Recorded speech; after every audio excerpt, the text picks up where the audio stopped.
Welcome पिला माने तुम मानक बहुत बहुत स्वागत। तेणुक आज आम दशम श्रेणी द्वितीय विषय जहा अम्ल क्षारक और लवण विषय को आनी जहाँ तुम्हें माने एसिड बेस आउ सॉल्ट ठीक अच्छे पिला। तेणुक आम चैप्टर रे आम कौन करिया जे अम्ल कौन क्षार कौन आ लवण कौन ता विषय जानिबा और तार को को रूप में व्यवहार विषय में जान विषय भितर को जीवा पूर्व आग विषयर नामटी बुझा तापर विषय भितर पिला माने विषयर ना है अम्ल क्षारक लवण ताले यार कहियार अर्थ कौन अम्ल कहले कौन बुझ क्षार कहले कौन बुझ आउ लवण कहले कौन बुझ आग बुझा तापर भितर बुझ तुम्हें माने छोट क्लास रे बा पूर्व क्लास रे अम्ल क्षारक और लवण विषय पढ़ी पिला ता विषय मुझे एते जाऊनी खाली हिंट्स तुमको दे दूची जहाँ फल तुम्हें माने मन पड़ी पार अम्ल जहाँ पाटी को खटा लगे आम सब पढ़ी अष्टम श्रेणी थिला जमी लेंबू तेंतुड़ी दही ये सब ए कौन अच्छी पिला माने अम्ल अच्छी तेणुक पाटी खटा लगे जहाँ पाटी को खारिया लगे आम क्षार कहते आ अम्ल और क्षार मिसिले जहाँ तैयार हुए लवण कहते लवण बा लुण ना नहीं तेरे छोट क्लास पढ़ी किंतु एठी तार बेसी उपयोग विषय पढ़ा जो हाई रिएक्टिव अत्यधिक प्रतिक्रियाशील अम्ल आसीबो ताहा आम शरीर में पड़े क्षति कर चाखी कौन जानिबा सी अम्ल कि क्षार नहीं पिला तापाई किछि इंस्ट्रूमेंट रो व्यवहार करिए तेणु करी तार गुणवत्ता गुड़िक कौन कौन चल ए आलोचना कर फास्ट आसिला अम्ल अम्ल कौन जे नील लिटमस पेपर को नाल करता है पिला माने लिटमस पेपर व्यवहार करा जाए द्रवणर अम्लीयता और क्षारीय गुण जानिया जदि नील लिटमस को पानी रे बुड़ेवा द्वारा जदि ताहा लाल कन्वर्ट हुए तेबे ताहा अम्लीय प्रथम पॉइंट सेकेंड पॉइंट कौन कला अम्ल गुड़िक जिते आम जल रे द्रवीभूत करवा सब बेले सी H+ आयन जोगाई थांती एथु आम जानिपर सेठी अम्ल बोली। थर्ड रे गोटे पीएच स्केल अच्छी पिला आगु डिटेल पढ़िया एबे कहि दउची पीएच स्केल ले जदी पीएच रो मूल्य 1 रु 7 भितर हुए तेबे ताहा अम्लीय अटे बुझियल। तापर आसिला क्षारीय क्षार गुड़िक कौन कौन क्षार जे कि पाटी को क्षारिया लगे आम आगु जान आउ कौन क्षार गुड़िक लाल लिटमस पेपर को नील रे परिवर्तन करता है आउ कौन क्षार जलीय द्रवण रे द्रवीभूत हेले OH माइनस आयन प्रदान करता है एवं क्षार गुड़िक रो पीएच वैल्यू आ पीएच मूल्य 7 रु अधिक और 14 भितर रही एतिक है आमर क्षार गुण गुड़िक बुझीगला पे आसला लवण पे लवण गुड़िक कौन अम्ल और क्षार मिसिले लवण तैयारी होता है अम्लर केते गुड़े उदाहरण पाखरे स्क्रीन लिखा जाइए तुम्हें लिखिपार क्षार गुड़िकर लिस्ट गुड़िक पाखरे लिखाई तुम्हें लिखिपार ताले देख एग्जांपल रे अम्ल रे गोटे एग्जांपल अच्छी HCl अम्ल पिला माने देख अम्ल रे सब H ही रही तेणुक हाइड्रोजन जब खाली थाए तेणुक आम सहजे जापर से अम्ल बोली सेमती देख क्षार पटे समस्त क्षार रे OH अच्छी प्रायश तो OH अच्छी OH जदि थाए जमती NaOH सोडियम हाइड्रोक्साइड तेणुक से गोटे क्षार पिला तुम क्षार को चिन्हिया केमिति जदि से OH माइनस आयन बाहर ताको भांगिवा द्वारा तेबे से क्षार होइथि यदि भांगिले H+ आयन बाहर तेबे से अम्ल अटे बुझियला पिला माने तापर देखिबा अम्ल किछि पदार्थ मानक सह प्रतिक्रिया देखिबा प्रतिक्रिया कले कौन कौन भारी जहाँ को अम्ल और क्षार रासायनिक गुण मध्य कहा जाए ताले कौन आसिला प्रथम पॉइंट आसिला जे अम्ल जेतेबेले धातु सह प्रतिक्रिया धातु तुम सब जानिच लुहा तंबा सुना रूपा सोडियम ये सब धातु तेणुकर अम्ल सब धातु सह प्रतिक्रिया कले लवण प्लस हाइड्रोजन गैस सृष्टि करे उदाहरण देख जेमिति मु कौन कली गोटे धातु नहीं गली Na सोडियम को जेतले HCl सहित हाइड्रोक्लोरिक एसिड सहित प्रतिक्रिया कली ताले कौन बाहरला उत्पाद रे ना NaCl बाहरला जहाँ लुण आउ H2 गैस बाहरला तेणुकर एथुर आमे जानिदेले जे अम्लटा जेतले धातु सोडियम सह प्रतिक्रिया कला तबे लवण लुण सृष्टि कला और ता सहित हाइड्रोजन गैस मध्य सृष्टि कला बुझियला पिला से परि क्षार मध्य धातु सह प्रतिक्रिया कले लवण और हाइड्रोजन गैस मध्य सृष्टि तापर आसीबो धातव कार्बोनेट और धातव हाइड्रोजन कार्बोनेट अम्ल सह प्रतिक्रिया कले पिला माने धातव कार्बोनेट हो बा धातव हाइड्रोजन कार्बोनेट हो जदि भी से अम्ल सह प्रतिक्रिया करे पिले सेथिरु लवण जल और अंगारकाम्ल गैस निर्गत हो जेमि तुमे स्क्रीन रे उदाहरण देखि पारथबो जेमि आमे नै जाइछे गोटे धातव कार्बोनेट को नैचे जहार नाला Na2CO3 आउ HCl नैचे HCl कोन ना हमर अम्ल रूपे नैचे सेतो रिएक्शन कला परे देखिथिबो उत्पाद क्षेत्र कोन भारछि NaCl भारछि H2O भारछि वाटर जल भारछि आउ कोन भारछि कार्बन डाइऑक्साइड भारछि अंगारकाम्ल गैस से परि धातव हाइड्रोजन कार्बोनेट क्षेत्र आमे कोन नैचे NaHCO3 तो नैचे ताकू जेतबेले आमे कोन करछे सेही HCl सहित यदि रिएक्शन करछे सेतिर पिला माने सेया भारछि NaCl plus H2O plus CO2 भारछि बुझियला पिला तेणु करी आमे एथरु जानिले जे धातव हाइड्रोजन कार्बोनेट बा धातव कार्बोनेट सहित जदि अम्ल प्रतिक्रिया करे सेतिरु हमर सेही लवण जल और अंगारकाम्ल गैस ही भारी अम्ल क्षारक सह प्रतिक्रिया कले कौन भारी पिला माने समझे जानिच अम्ल क्षार सहित प्रतिक्रिया कले कौन भारी लवण भारी उदाहरण नै जा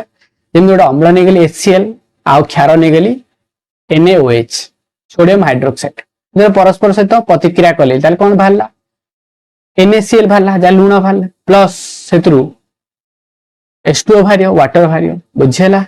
आगु जिबा धातव ऑक्साइड अम्ल सह प्रतिक्रिया कले कौन भारी पिला माने धातव ऑक्साइड अम्ल सह प्रतिक्रिया कले सबु बेले लवण और जल ही उत्पन्न हो जेमति उदाहरण नै जिबा MgO मुनि जाउछि मैग्नीशियम ऑक्साइड मु का से प्रतिक्रिया कली HCl सहित प्रतिक्रिया हाइड्रोक्लोरिक एसिड सहित ताले कोन भारिबो MgCl2 प्लस H2O भारी बुझियला पिला माने तापर आसिला अधातव ऑक्साइड क्षार सह प्रतिक्रिया अधातव ऑक्साइड नामा अधातव ऑक्साइड रे आमे नै परिबा CO2 नै परिया पिला माने अधातव ऑक्साइड जेतले ताको आमे क्षार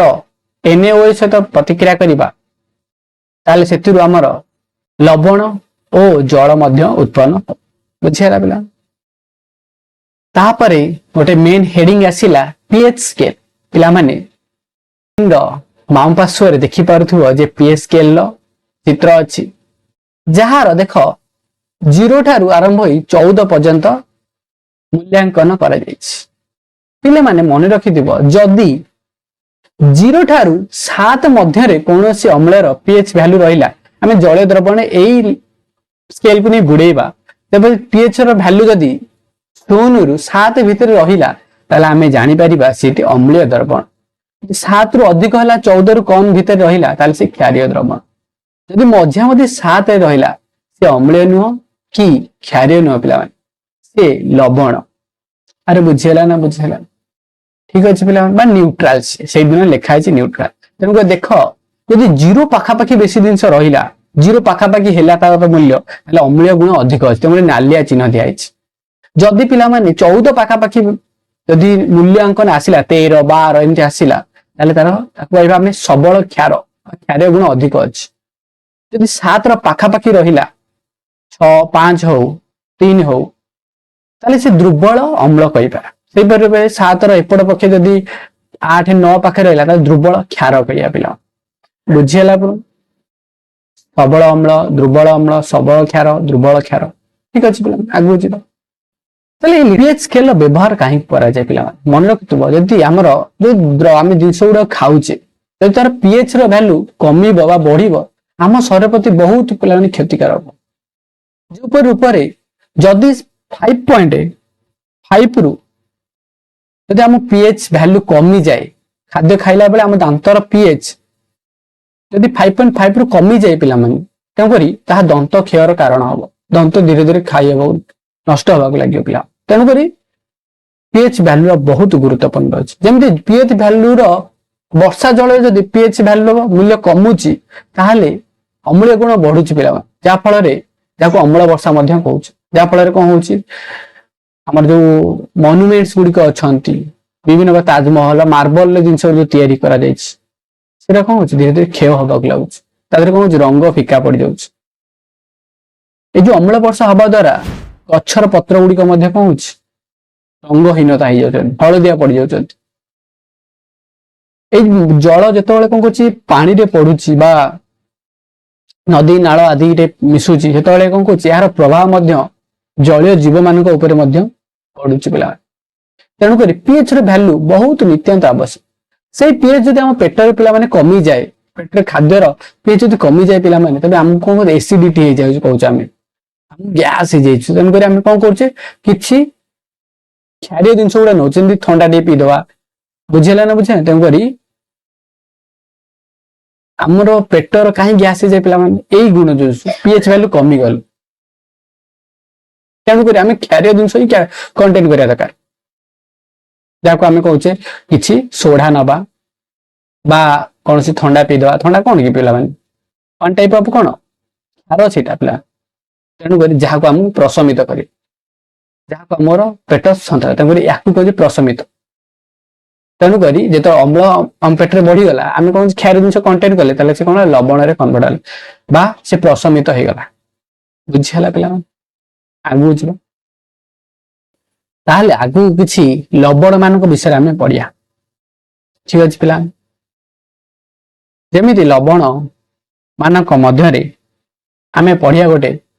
ब्लीचिंग पाउडर पिला माने तुम माने समस्ते ये ब्लीचिंग पाउडर सहित आक्वेंटेड थी जानी थी पिला ब्लीचिंग पाउडर आमर जो कूह फुह बा जल विशोधन व्यवहार कर सृष्टि केमी कर प्रोसेसिंग कौन पिला ब्लीचिंग पाउडर को आम जो तैयारी करने आम कौन कर CaOH होल 2 कैल्शियम हाइड्रोक्साइड सहित जो आम क्लोरीन प्रतिक्रिया करवा से बाहर CaOCl2 प्लस H2 बाहर वाटर बाहर H2O बाहर यही प्रतिक्रिया द्वारा ही आम ब्लीचिंग पाउडर सृष्टि हो ब्लीचिंग पाउडर फर्मूला कौन रहा CaOCl2 बुझीगला पिला तेणुक तुम्हें माने ब्लीचिंग पाउडर व्यवहार सब जानी कौटी ना विशोधन गार व्यवहार कर कौटी पिला माने रासायनिक शिल्प व्यवहार कर वस्त्र फस्त्र तैयारी व्यवहार कर आसला आमर खाइबा सोडा जहाँ बेकिंग सोडा कहुए चल आम खाद्य को नरम करने आम व्यवहार करके केक फेक जिन फुलैया व्यवहार कर सृष्टि केमी कर बेकिंग सोडा लुण सहित वाटर आउ आमोनिया आउ CO2 गैस को मिसा जाउछि से बाहर NH4Cl प्लस NaHCO3 पिलाने NaHCO3 जहाँ को आमर कह सोडियम हाइड्रोजन कार्बोनेट एटी ही बेकिंग सोडा प्रोसेस ही एटी पिक्चर मध्य डाहाण पटे तुमको देखा जापर रूप में आमर रिएक्शन द्वारा तैयारी आउ यार व्यवहार मध्य तुम जानिछ बेकिंग सोडा को खाद्य शस्य को खाद्य पदार्थ गुडी को नरम करने ପାଇଁ व्यवहार करा जाउछि विभिन्न कौन कह जो निया लिभेवा जंत्र रे मध्य बेकिंग सोडा को बा खाइबा सोडा व्यवहार मध्य करा जाउछि पाकस्थली रे बा हम आगुर मध्य कहली जनु करी हम पेट जंत्रणा रे मध्य हम बेकिंग सोडा मध्य गोली की पानी रे पीले मध्य हमर उपशम मध्य हे पारे पिला माने बुझिया तापर आसिला धोइबा सोडा बा वाशिंग सोडा तुम जानिछो वाशिंग सोडा कोन वाशिंग सोडा बा धोइबा सोडा जिनस पत्र धोइया सफासफी करने व्यवहार करा आगुरी बेसी कराउथला एबे ठीक कमी गलानी किंतु एबे कोन होजी बाय प्रोडक्ट रूप मध्ये यूटिलाइजेशन करछि आगुरी डायरेक्ट हम यूटिलाइजेशन करथले एबे कोन होजी विभिन्न इंग्रेडिएंट्स रे मिसिकी केमिकल से मिसिकी सेटा तयारी करी हम घर को आछे हम तो व्यवहार करछु बुझिया तले एटा तयारी केम करा जाउछि पिला माने धोइबा सोडा को आमे कोन कहि थाउ पिला माने जार फार्मूला हला Na2CO3.10H2O Na2CO3.10H2O जहाँ कहते धोइबा सोडा यह को आम व्यवहार करछे साबुन काच आदि शिल्प व्यवहार करछे तापरे घर सफासफी कार्य रे मध्य व्यवहार करछे जल रे क्षारीय गुण जदि बढ़ी गला क्षारत्व बढ़ी गला खरत्व बढ़ी गला माने जल टेस्ट बदल जाउ त हम धोइबा सोडा मध्य जल रे पकेले जल प्रॉपर्ली स्वाद विशिष्ट होता है पिला माने जो आमे जो कुआ पोखरी कथा कहू बुझिहला ना तापर आसिला प्लास्टर ऑफ पेरिस याको व्यवहार करछे जो हाथ गोड़ बांधी भांगी गले जो चून भलिया गोटे कना रे गुरे की हम हाथ रे बांधी दियंती डॉक्टर माने सेई कोई कहंती प्लास्टर ऑफ पेरिस तमे ता द्वारा हम कहबे जे हाथ भांगी गले बा गोड़ भांगी गले कोन जिनिस जोड़िया पई ताकू व्यवहार करा जाय पिला ताको प्लास्टर ऑफ पेरिस जार फार्मूला हला माने CaSO4.12H2O एटा हला कोन प्लास्टर ऑफ पेरिस रो फार्मूला प्लास्टर ऑफ पेरिस केमि तयारी होते पिला माने जिप्सम नामक गोटे पदार्थ रु प्लास्टर ऑफ पेरिस को तयार कर जिप्सम रो फार्मूला हला CaSO4.2H2O 2H2O को जतले ताप दबा हेतु कोन जल अणु से हरेबो फल रे 1/2 जल अणु हरे सला परे हाफ जल अणु बळिबो सेही जल अणु को क्यारी करले ताकू कहबा हमें प्लास्टर ऑफ पेरिस तेम करी प्लास्टर ऑफ पेरिस रो फार्मूला हला CaSO4.12H2O तर प्लास्टर ऑफ पेरिस रो व्यवहार कोन करा होची तुम जानिचो कोन दिस भांगी गले हाथ गोड़ भांगी गले तार जोड़िया पई डाक्तरखाना रे व्यवहार करा जाय द्वितीय रे कौन सी खेलना पदार्थ तैयारी कला बेले प्लास्टर पेरिस से जो चाइना माटी जो हमको धड़ा धड़ा देखिया पाई व्यवहार मध्य करा जाउछ बुझिहला पिला माने तले एठी हमर ओवरऑली सेकंड एपिसोड शेष होइछ तंगले वन शॉट रे हम एटा आलोचना करछे जदि कौन सी प्रकार आ मध्य रे डाउट आछि तंगो तुम माने लिखित माध्यम रे बा कमेंट माध्यम रे जणाई परिबो तंगो ताको हमें तुम माने बतै पारू जब तुम प्रश्न उत्तर फुल विवरणी दरकार तेणु करी आम कमेंट जना ठीक अच्छे पिला नमस्कार।